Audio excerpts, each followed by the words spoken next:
ಮಧ್ಯಪ್ರಾಚ್ಯದಲ್ಲಿ ನಡೀತಾ ಇರುವಂತಹ ಯುದ್ಧಕ್ಕೆ 15 ದಿನಗಳ ಕದನ ವಿರಾಮ ಬಿದ್ದಿದೆ. ಮುಂದೆ ಏನಾಗಬಹುದು ಎನ್ನುವಂತ ಲೆಕ್ಕಾಚಾರ ಜೋರಾಗ್ತಾ ಇದೆ. ನಾನಾಗ್ಲೂ ಕೂಡ ಮಾಹಿತಿಯನ್ನು ಪಡ್ಕೊಳ್ತಾ ಇದ್ದೆ. ಒಂದು ಕಡೆಯಲ್ಲಿ ಇರಾನ್ನನ್ನ ಅಂಡರ್ ಎಸ್ಟಿಮೇಟ್ ಮಾಡಿದಂಥ ವಿಚಾರಕ್ಕೆ ಸಂಬಂಧಿಸಿದಂತೆ, ಇನ್ನೊಂದು ಕಡೆಯಲ್ಲಿ ಹರ್ಮೂಜ್ ವಿಚಾರಕ್ಕೆ ಬರೋಣ. ಹರ್ಮೂಜ್ ಜಲಸಂಧಿ ಬಂದಾಗಿ ಇಡೀ ವಿಶ್ವ ಎದುರಿಸಿದಂಥ ಸಮಸ್ಯೆಗಳು ಅಷ್ಟಿಷ್ಟಲ್ಲ. ಹಾಗೆಯೇ ಮುರಳೀಧರ್ ಅವರನ್ನ ಮಾತನಾಡಿಸ್ತಾ ಹೋಗೋಣ. ಸರಿಗ ಹರ್ಮೂಜ್ ಜಲಸಂಧಿ ವಿಚಾರಕ್ಕೆ ಬರೋದಾದ್ರೆ, ಈ 15 ದಿನಗಳ ಕದನ ವಿರಾಮ ವಿಚಾರದಲ್ಲಿ ಈ ಹರ್ಮೂಜ್ನ ವಿಚಾರವೂ ಕೂಡ ಪ್ರಸ್ತಾಪ ಆಗಿದೆ. ಇದು ಮುಕ್ತವಾಗುತ್ತೆ, ಸಂಚಾರ ಮುಕ್ತವಾಗುತ್ತೆ ಅಂತ ಹೇಳಲಾಗ್ತಾ ಇದೆ. ಸಾಧ್ಯತೆಗಳ ವಿಚಾರಕ್ಕೆ ಬರೋದಾದ್ರೆ, ಒಂದ್ ವೇಳೆ ಈ ಸ್ಟ್ರೈಟ್ ಆಫ್ ಹರ್ಮೂಜ್ ಓಪನ್ ಆಗಿದ್ದೇ ಆದಲ್ಲಿ ಇಡೀ ವಿಶ್ವಕ್ಕೆ ಆಗುವಂತ ಲಾಭಗಳು ಏನೇನು ಸರ್? ಸುಲಭವಾಗಿ ಹರಿಯುತ್ತೆ. ಓಕೆ, ಒಂದು ಇದರಲ್ಲಿ ಕೆಲವು ಟೆಕ್ನಿಕಲ್ ಪಾಯಿಂಟ್ಸು. ಫಸ್ಟು ತಳಹದಿಗೆ ಹೋಗೋಣ. ಎಕನಾಮಿಕ್ಸ್ ಮ್ಯಾಟ್ರಲ್ಲೇ ಯುದ್ಧ ಆಗಿರೋದು. ನಿಜ. ಅಮೇರಿಕಾ ಪೆಟ್ರೋ ಡಾಲರ್ ಅನ್ನೋ ಹುಲಿ ಮೇಲೆ ಹತ್ತಿ ಹೊರಟು ಬಿಡ್ತು. ಇಳಿದ್ರೆ ಹುಲಿ ಸಾಯಿಸತ್ತೆ, ಆ ಪರಿಸ್ಥಿತಿನಲ್ಲಿತ್ತು. ಓಕೆ. ಹರ್ಮೂಜ್ ಜಲಸಂಧಿಗೆ ಜಾಸ್ತಿ ಒಮನ್ಗೆ ಸೇರಿದ್ದು ಭೂಪ್ರದೇಶ.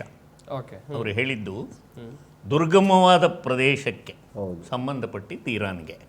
ಆದರೆ ಅಂತಾರಾಷ್ಟ್ರೀಯ ಕಾನೂನು ಅಂದರೆ ಈ ಸಮುದ್ರಗಳ ವಿಚಾರದಲ್ಲಿ ಯಾರೂ ಸೌಮ್ಯತೆ ಹೊಂದಿ ಅದರ ಮೇಲೆ ತೆರಿಗೆ ಹಾಕುವ ಹಾಗಿಲ್ಲ. ಪದಗಳು ಚೇಂಜ್ ಆಗಿರ್ಬೋದು, ತೆರಿಗೆ ಹಾಕಬೇಕು ಅಂತಿಲ್ಲ, ಹಾಕಬಾರ್ದು ಅಂತಲಿಲ್ಲ. ಈಗ ಈ ಸೀಸ್ ಫೈರ್ ನಲ್ಲಿ ಇರಾನ್ ಅದೊಂದು ಕಂಡೀಷನ್ ಇಟ್ಟಿದೆ, ಹರ್ಮೂಜ್ ಜಲಸಂಧಿ ಸೌಮ್ಯತೆ ನನ್ನದು ಅಂತ. ಇದಾದ ನಂತರ ರೆಡ್ ಸೀಗೆ ಹೋಗಿ, ಅದಾದಮೇಲೆ ಇನ್ನೊಂದೇನೋ ಹೆಸರಿದೆ, ಮುಸ್ಲಿಂ ಹೆಸರು, ಚಿಕ್ಕ ಗಲ್ಫು. ಇದು ಪರ್ಮನೆಂಟ್ ಪ್ರಾಬ್ಲಮ್. ಈ ಯುದ್ಧದಲ್ಲಿ ಪೆಟ್ಟು ತಿಂದಿರೋದು, ಗಾಯಗಳನ್ನ ನಾವು ನೆಕ್ತಾ ಇದ್ದೀವಿ ಅನ್ನೋ ಪದ ಉಪಯೋಗಿಸಬಾರ್ದು. ಎರಡು ದೇಶಗಳು ಅನುಭವಿಸ್ತಾ ಇದೆ. ಸರಿಯಾಗಿ ತಿಂದಿದ್ದಾರೆ. ಹಾಂ, ಬಟ್ ಇರಾನ್ಗೆ ಅನುಭವ ಆಗಿದೆ. ಸ್ಟ್ರಾಂಗ್ ನೇಷನ್ ಅದು, ಅದಕ್ಕೆ ಒಳ್ಳೆ ತಳಹದಿ ಇದೆ, ಒಳ್ಳೆ ಸಂಸ್ಕೃತಿ ಇದೆ. ಅಮೇರಿಕಾ ಎಲ್ಲೂ ಗೆದ್ದಿಲ್ಲ ಇದುವರೆಗೂ. ಅದಕ್ಕೆ ಪವರ್ಫುಲ್ ಆರ್ಮಿ ಇದೆ, ಯಾಕೆಂದರೆ ಅಲೊಕೇಶನ್ ಜಾಸ್ತಿ ಇದೆ. ಅದಕ್ಕೆ ಬುಲೆಟ್ ಕ್ಲೋದಿಂಗ್ ಸ್ಟಾಕ್ ಜಾಸ್ತಿ ಆಯಿತು ಅಂದರೆ ವಾರ್ ಮಾಡ್ತಾರೆ, ಯಾಕೆಂದರೆ ಪ್ರೊಡಕ್ಷನ್ ಆಗಬೇಕು. ಒಂದು, ನಾನು ಆಡು ಭಾಷೆಯಲ್ಲಿ ಹೇಳ್ತಾ ಇದ್ದೀನಿ. ಎರಡನೇದು, ಡಿವೈಡ್ ಆ್ಯಂಡ್ ರೂಲ್ ಮಾಡಿ ಗೆದ್ದಿದ್ದಾರೆ ಹೊರತು ಅವರು ವಿಯೆಟ್ನಾಮಲ್ಲಿ ಎಲ್ಲ ಕಡೆ ಸೋತಿದ್ದಾರೆ. ಇಲ್ಲಿ ಸೈಲೆಂಟಾಗಿ ಗೆದ್ದವರು ಚೈನಾ, ನೆಮ್ಮದಿಯಿಂದ ಗೆದ್ದವರು ಭಾರತ ದೇಶದವರು. ಅಲ್ಲಿ ಚೈನಾ ಎನರ್ಜಿ ಸ್ಟಾಕ್ ಇಟ್ಕೊಂಡಿದೆ. ಮಧ್ಯೆ ನಾವು ಗಮನಿಸಿರ್ಬೋದು, ಚೈನಾಗೆ ಹೋಗಬೇಕಾಗಿದ್ದಂಥ ಒಂದು ತೈಲದ ಶಿಪ್ಪು ಚೈನಾ ರಷ್ಯಾ ಒಪ್ಪಿಗೆ ಮೇರೆಗೆ ಬ್ಯಾಂಗ್ಳೂರು, ಇಂಡಿಯಾಗೆ ಬಂತು. ಆ ರೀತಿ ಮುಂದಕ್ಕೆ ಏನಾಗ್ಬೋದು ಅಂದರೆ, ಬ್ರಿಕ್ಸ್, ನಾವು ಬ್ರೆಜಿಲ್, ರಷ್ಯಾ, ಇಂಡಿಯಾ, ಚೈನಾ ಅಂತೀವಲ್ಲ, ಬಹುಶಃ ಅದಕ್ಕೆ ಬ್ರಿಕ್ ಎಫ್ ಅಂತ ಫ್ರಾನ್ಸ್ ಸೇರ್ಕೋಬೋದು. ಕರೆನ್ಸಿ ಲೆವೆಲಲ್ಲಿ ಸ್ವಲ್ಪ ಸೌಮ್ಯತೆ ಮಾಡ್ಕೋಬೋದು, ಡಾಲರ್ ಮೇಲೆ ಡಿಪೆಂಡ್ ಆಗೋದು ಬೇಡ ಅಂತ. ಈಗಾಗಲೇ ನಾವು ಈ ವಾರ್ ಸಮಯದಲ್ಲಿ ಚೈನೀಸ್ ಯುವಾನ್ ಕೊಟ್ರೇ ನಾವು ಆಯಿಲ್ ಕೊಡೋದು ಅಂತಲೂ ಕೇಳಿದ್ದೀವಿ. ಸೊ ಆರ್ಥಿಕವಾಗಿ ನಾವು ಸವಾಲು ಎದುರಿಸೋಕ್ಕೆ, ಭಾರತದ ಮಟ್ಟಿಗೆ ನಾವು ಎಲ್ಲ ಪರಿಸ್ಥಿತಿನಲ್ಲೂ ಎದುರಿಸೋಕ್ಕೆ ಸಿದ್ಧವಾಗಿದ್ದೀವಿ. ಬಟ್ ಹಾಗೆ ಸುಲಭ ಅಲ್ಲ, ಮೋಜು ಮಾಡೋ ಸಮಯ ಅಲ್ಲ. ಅಗತ್ಯ ಖರ್ಚುಗಳನ್ನ ಹುಷಾರಾಗಿ ನೋಡ್ಕೋಬೇಕು. ಈಗ ಕುಟಿಲತೆಯಿಂದ ನಾನು ಮಾತಾಡಿದ್ರೆ, ಎಲೆಕ್ಷನ್ ಆದಮೇಲೆ ಏನೇನು ಬಾಂಬ್ ಹಾಕ್ತಾರೆ ನಮ್ಮ ಸರ್ಕಾರಗಳು ನಮಗೆ ಗೊತ್ತಿಲ್ಲ. ಎಲೆಕ್ಷನ್ ರಿಸಲ್ಟ್ ಬಂದ ಮೇಲೆ ಏನೇನು ಜಾಸ್ತಿ ಆಗುತ್ತೆ ಅಂತ. ಮಧ್ಯೆ ಅವ್ರದ್ದೊಂದು ಪ್ರಶ್ನೆ ಇತ್ತು, ತೆರಿಗೆ ರಾಜ್ಯ ಸರ್ಕಾರಕ್ಕೆ ಬರುತ್ತಾ ಅಂತ. ತೆರಿಗೆ ರಾಜ್ಯ ಸರ್ಕಾರಕ್ಕೆ ಬರುತ್ತೆ, ಪೆಟ್ರೋಲ್ ರಾಜ್ಯ ಸರ್ಕಾರದ ಸೌಮ್ಯತೆ ಅಲ್ಲ, ಗ್ಯಾಸ್ ರಾಜ್ಯ ಸರ್ಕಾರದ ಸೌಮ್ಯತೆ ಅಲ್ಲ, ಅದು ಕೇಂದ್ರ ಸರ್ಕಾರ. ಇಷ್ಟು ಪರಿಸ್ಥಿತಿ ಇದ್ದಾಗ ಆತಂಕದಿಂದ ನಾವೇ ಸೃಷ್ಟಿ ಮಾಡಬಾರ್ದು ಪ್ರಾಬ್ಲಮ್ಸು.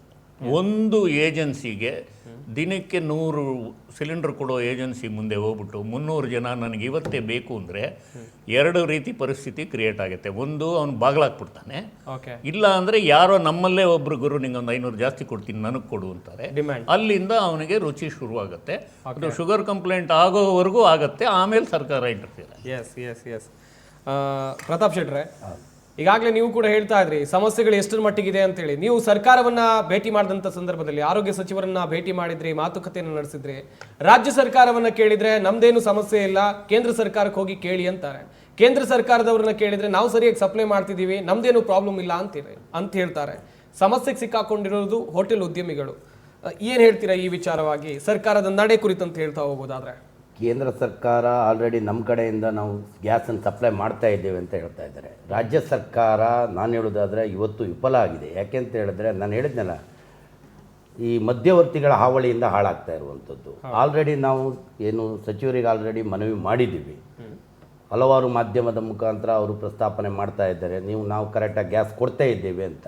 ಇವತ್ತು ಹೋಟೆಲ್ ಉದ್ಯಮಕ್ಕೆ ಗ್ಯಾಸ್ ಸರಿಯಾಗಿ ಸಿಗ್ತಾ ಇಲ್ಲ. ಅದು ಒಂದೇ ಅಲ್ಲ, ಇವತ್ತು ಎಣ್ಣೆ ರೇಟ್ ಆಗಿರ್ಬೋದು, ಅದರ್ಸ್ ಪದಾರ್ಥಗಳ ರೇಟು ಗಗನಕ್ಕೇರಿದೆ.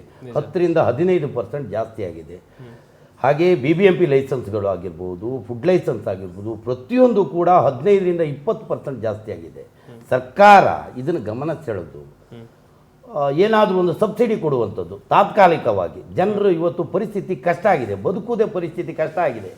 ಫೈನಾನ್ಸ್ ತಗೊಂಡು ಇನ್ನೊಂದು ಮತ್ತೊಂದು ತಗೊಂಡು ಪರಿಸ್ಥಿತಿ ಕಷ್ಟ ಆಗಿದೆ. ಹೋಟೆಲ್ ಉದ್ಯಮ ನಡೆಸೋದಂದರೆ ಸಾಮಾನ್ಯ ಕಷ್ಟ ಇವತ್ತಿನ ಪರಿಸ್ಥಿತಿಯಲ್ಲಿ. ಕಾರ್ಮಿಕರು ಇವತ್ತು ಅಸ್ಸಾಂ, ಒರಿಸ್ಸಾ, ಛತ್ತೀಸ್ಗಢದವರು ಕಾರ್ಮಿಕರು ನಮ್ಮ ಹೋಟೆಲ್ ಉದ್ಯಮದವರು, ಅವ್ರು ಏನಾದರೂ ಹೋದರೆ ಮತ್ತೆ ಕಾರ್ಮಿಕರು ಸಿಗಲ್ಲ ನಮ್ಮ ಉದ್ಯಮಕ್ಕೆ. ಮುಂಚೆ ಕರ್ನಾಟಕದವರೇ ಕಾರ್ಮಿಕರು ಇರ್ತರು, ಇವತ್ತು ಕರ್ನಾಟಕದವರು ಕಾರ್ಮಿಕರಿಗೆ ಸಿಗ್ತಾ ಇಲ್ಲ. ಬಿಹಾರ ಭಾಗದವರು ಜಾಸ್ತಿ, ಆಲ್ಮೋಸ್ಟ್ ಜನ ಈಗ ಹೊರಟೋಗಿದ್ದಾರೆ, ಹೋಟೆಲ್ ಮುಚ್ಚಿ ಹೋಗಿದೆ, ಅವರು ಕೆಲಸನೇ ಇಲ್ಲ ಅವರಿಗೆ.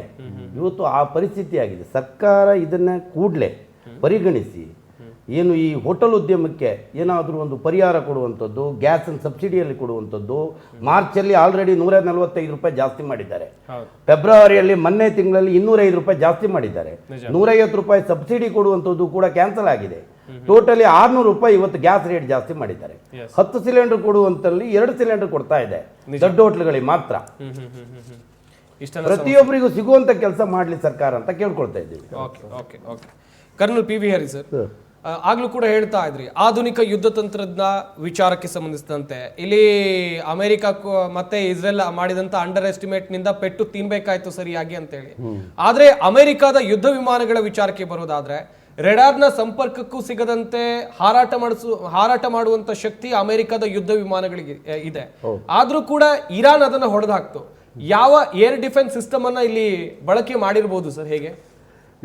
ಅವರಿಗೂ ಅವರ ಒಂದು ಏನು ಏರ್ ಡಿಫೆನ್ಸ್ ಸಿಸ್ಟಮ್ ಏನಿದೆ, ಇಲ್ಲ ಬೇರೆ ಏನು ಸಿಸ್ಟಮ್ ಇದೆ, ಅದು ಹೊರಗಿನ ಪ್ರಪಂಚಕ್ಕೆ ಜಾಸ್ತಿ ಅವರು ಪಬ್ಲಿಸಿಟಿ ಮಾಡ್ತಾ ಇಲ್ಲ. It's in a secret basis. Like iron dome ಇದೆ, ಐರನ್ ಡೋಮ್ ಇಸ್ರೇಲ್ದು. ಐರನ್ ಡೋಮ್ ಇದ್ದ ಮೇಲೂ ಸಹ ಇರಾನ್ ಒಳಗೆ ಫೈರ್ ಆಗಿದೆ. ಸೊ ಇದು ಈ ಕೆಲವು ಲೋ ಫ್ಲೈಯಿಂಗ್, ಕೆಲವು ಹೈ ಫ್ಲೈಯಿಂಗ್ ಅಂತಿದೆ. ಲೋ ಫ್ಲೈಯಿಂಗ್ ಹೋದರೆ ಅದನ್ನು ರಾಡಾರಲ್ಲಿ ಸಿಕ್ಕೋದು ಸ್ವಲ್ಪ ಕಷ್ಟ, ಹೈ ಫ್ಲೈಯಿಂಗಲ್ಲಿ ಸಿಗುತ್ತೆ.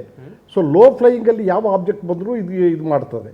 ಸೊ ನೀವು ನೋಡಿರ್ಬೋದು, ಒಂದು ಇರಾನ್ ಸಾಕಷ್ಟು ಮಿಸೈಲ್ಸ್ಗಳನ್ನು ಹೊಡೆದಾಕಿದೆ. ಅವರಲ್ಲಿ ಬೇರೆ ತಂತ್ರಜ್ಞಾನ ಇದೆ, ಫಸ್ಟ್ ಕ್ಲಾಸ್. ಇವರಿಗಿಂತ ಜಾಸ್ತಿನೇ ಇರ್ಬೋದು ಮೋಸ್ಟ್ಲಿ. ಸೊ ಅವ್ರದ್ದು ಎಲ್ಲ ಮಿಸೈಲ್ಸ್ಗಳು ಬಂದು ಇರಾನ್ನ ಇದು ಮಾಡಿಲ್ಲ, ಸಾಕಷ್ಟು ಪುಡಿ ಮಾಡಿದ್ದಾರೆ. ನಾನು ಮುಂಚೆ ಹೇಳಿದಾಗ ಅವ್ರಿಗೆ ಏರ್ಫೋರ್ಸ್ ಜಾಸ್ತಿ ಇಲ್ಲ, ಬಟ್ ಅವ್ರ ನೆವಿನೂ ಇಲ್ಲ. ಬಟ್ ಮಿಸೈಲ್ಸ್ ಟೆಕ್ನಾಲಜಿ ಮತ್ತು ಈ ಇದು ಇರಾನ್ ರೆವಲ್ಯೂಷನರಿ ಗಾರ್ಡ್ಸ್ IRGC ಅದೇ ಮೇಯ್ನ್. ಅದಕ್ಕೆ ಅಲ್ಲಿ ಏನು ಗೊತ್ತಾ, ಅವರು ಒಂದು ಸೆಂಟ್ರಲೈಸ್ ಇಲ್ಲ, ಎಲ್ಲ ಡಿಸೆಂಟ್ರಲೈಸ್ಡ್. ಡಿಸೆಂಟ್ರಲೈಸ್ ಅಂದರೆ ಒಂದೊಂದು ಡಿಸ್ಟಿಕ್ ಟೈಪ್ ಏರಿಯಾಕ್ಕೆ ಒಬ್ಬ ಕಮಾಂಡರ್, ಅವನಲ್ಲಿ ಏರ್ಫೋರ್ಸು ಮಿಸೈಲ್ಸ್ ಎಲ್ಲ ಇರ್ತದೆ, ಫ್ಯೂಲ್ ಡಬ್ಸ್ಗಳು ಎಲ್ಲ ಇರುತ್ತೆ, ಆಮಿನೇಷನ್ ಡಬ್ಗಳು ಎಲ್ಲ ಇರುತ್ತೆ. ಅವನು ಮೇಲೆ ಆರ್ಡರ್ ತಗೊಳ್ಬೇಕಾಗಿಲ್ಲ, ಯಾರು ದಿ ಲೋಕಲ್ ಕಮಾಂಡರ್ಸ್.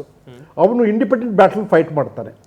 ಸೊ ಅವರಿಗೆ ಈಗ ಅವ್ರ ರಾಜಧಾನಿಗೆ ಟೆಲಿಫೋನ್ ಮಾಡೋದು ಆರ್ಮಿ ಹೆಡ್ ಕ್ವಾರ್ಟರ್ಸ್ಗೆ ಬೇಡ. ಸೊ ಡಿಸೆಂಟ್ರಲೈಸ್ ಇರೋದ್ರಿಂದ ಅವರು ಸಾಕಷ್ಟು ಫೈಟ್ ಬ್ಯಾಕ್ ಮಾಡ್ತಾ ಇದ್ದಾರೆ.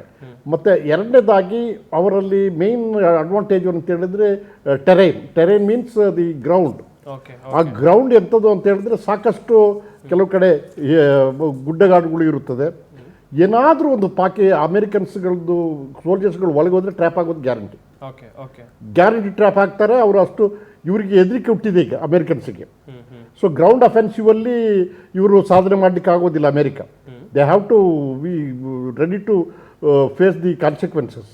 ಸೊ ಮುಂಚೆ ಹೇಳ್ದಾಗೆ ಸರ್ ಹೇಳ್ದಾಗೆ ಇದು ವಿಯೆಟ್ನಾಂ ವಾರ್ಗಳು ಈ ವಾರ್ಗಳಲ್ಲೆಲ್ಲ ಅವರು ಸೋಲೊಪ್ಪಿ ಹೋಗಿದ್ದಾರೆ ವಾಪಸ್ಸು. ಓಕೆ ಓಕೆ ಇವಾಗಲೂ ಅವರಿಗೆ ಒಂದು ಬ್ರೇಕ್ ಬೇಕು. ಅವರ ಎಷ್ಟೇ ಟೆಕ್ನಾಲಜಿ ಇದ್ರೂ ಸಹ ಬ್ರೇಕ್ ಬೇಕು. ಸೊ ಅವ್ರಿಗೆ ಬ್ರೇಕ್ ಬೇಕು. ಒಳಗೆ ಅಂತರಿಕೆ ಜಾಸ್ತಿ ಆಯಿತು ಅವರಿಗೆ. So that is the reason. ನಿಮ್ಮ ಟಿ ವಿಗಳಲ್ಲಿ ನೋಡಿದೆ ಇರಾನಲ್ಲಿ ಸೆಲೆಬ್ರೇಷನ್ ಮಾಡ್ತಾ ಇದ್ದಾರೆ. ಯಾಕೆ ಸೆಲೆಬ್ರೇಷನ್ ಮಾಡ್ತಾ ಇದ್ದಾರೆ? ಕದನ ವಿರಾಮ ಅಂತ. ಯಾಕೆ ಮಾಡ್ತಾ ಇದ್ದಾರೆ ಅಂದರೆ ಕದನ ವಿರಾಮ ಅವರು ಪ್ರಪೋಸಲ್ ಕೊಟ್ಟಿದ್ದು Americans. That means they indirectly accepted the defeat.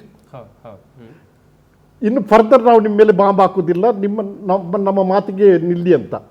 So ಅದಕ್ಕೋಸ್ಕರ ಅವರು ಸೆಲೆಬ್ರೇಷನ್ ಮಾಡ್ತಾ ಇದ್ದಾರೆ. ನಮ್ಮನ್ನು ಏನು ಮಾಡಲಿಕ್ಕೆ ಜಾಸ್ತಿ ಮಾಡಲಿಕ್ಕೆ ಆಗಿಲ್ಲ, ನಾವು last man last military fight ಮಾಡ್ತೇವೆ ಅಂತೇಳಿ. ಸೊ ಇದು ಈ ಎರಡು ಕಂಡೀಷನ್ಸು ಎಲ್ಲ ಇದೆ. ಒಂದು ಯುರೇನಿಯಂ ಎನ್ರಿಚ್ಮೆಂಟ್ ಇಂದು ಅವರು ಸರೆಂಡರ್ ಮಾಡಲಿಕ್ಕೆ ರೆಡಿ ಇಲ್ಲ. ಹೋರ್ಮುಜ್ ಜಲಸಂಧಿಯನ್ನು ಅಷ್ಟು ಸುಲಭವಾಗಿ ಅವರು ಓಪನ್ ಮಾಡೋದು ಇಲ್ಲ. ಸೊ ಇದನ್ನ ಇಟ್ಕೊಂಡು ಈ ತಾತ್ಕಾಲಿಕವಾದ ಒಂದು ಯುದ್ಧ ವಿರಾಮ, ಈ ಸೀಸ್ ಫೈರ್ ಇದೆ, ಇದು ಯಾವ ಟೈಮಲ್ಲಿ ಆದರೂ ಬ್ರೇಕ್ ಆಗ್ಬೋದು. So we should keep our finger. ನೀವು ಬೋಳ್ದಂಗೆ ನಮ್ಮ ಟೈಗರ್ ಮೇಲೆ ನಮ್ಮ ಬೆರಳಿದೆ, ನಾವು ಅಲರ್ಟ್ ಇದ್ದೇವೆ. ಏನಾದರೂ ನೀವು ಉಲ್ಲಂಘನೆ ಮಾಡಿ ನೋಡಿ ನಿಮಗೆ ಪಾಠ ಕಲಿಸ್ಕೊಡ್ತೇವೆ ಅಂತೇಳಿ ಇರಾನ್ ವಾರ್ನಿಂಗ್ ಆಲ್ರೆಡಿ ಕೊಟ್ಟಿದೆ.